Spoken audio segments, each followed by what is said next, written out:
Mouton au menu de notre chronique aujourd'hui, même pas n'importe quel mouton, c'est le mouton de Barège-Gaverny. C'est vous qui allez nous en révéler les secrets, Thibault Leclerc, bonjour. Bonjour. Alors c'est parce qu'il grandit sur ces beaux pâturages des Hautes-Pyrénées au pied du pic Numidie qu'il donne une chair si savoureuse une fois dans l'assiette? Oui, parce qu'il est élevé aussi avec beaucoup d'attention. Donc, il est élevé en montagne, puisque la zone, c'est sur un canton simplement, c'est le canton de Luz-Saint-Sauveur dans les Hautes-Pyrénées.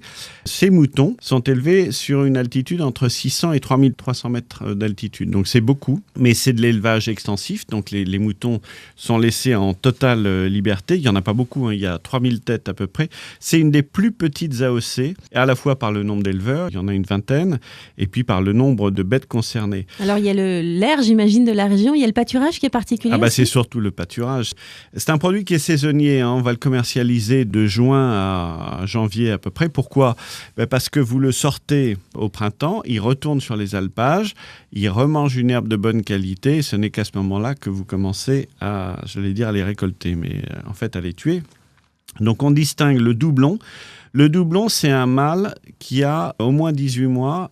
Il a fait 2 estives, c'est-à-dire qu'il a passé 2 étés dans les pâturages. Alors, c'est le fleuron de l'AOC, ça fait des bêtes d'un peu plus de 20 kilos. Et puis sinon, vous avez la jeune brebis, réformée généralement. Donc ça, c'est les 2 principaux produits. Alors, ça vous donne une viande très rouge, parce qu'ils ont été élevés en pleine nature.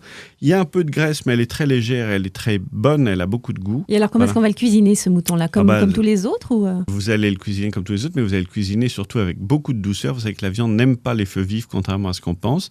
Donc, vous allez le mettre au four, plutôt une température moyenne, mais un peu plus longtemps. Voilà. Et là, vous avez une chair un peu rosée et c'est vraiment très bon. Alors, profitez-en si vous partez bientôt en vacances du côté des Pyrénées pour goûter à ce mouton de Barège-Gaverny. En attendant, cette chronique peut être réécoutée sur le site terroirdechef.com. Merci beaucoup Thibault Leclerc, à bientôt. À bientôt.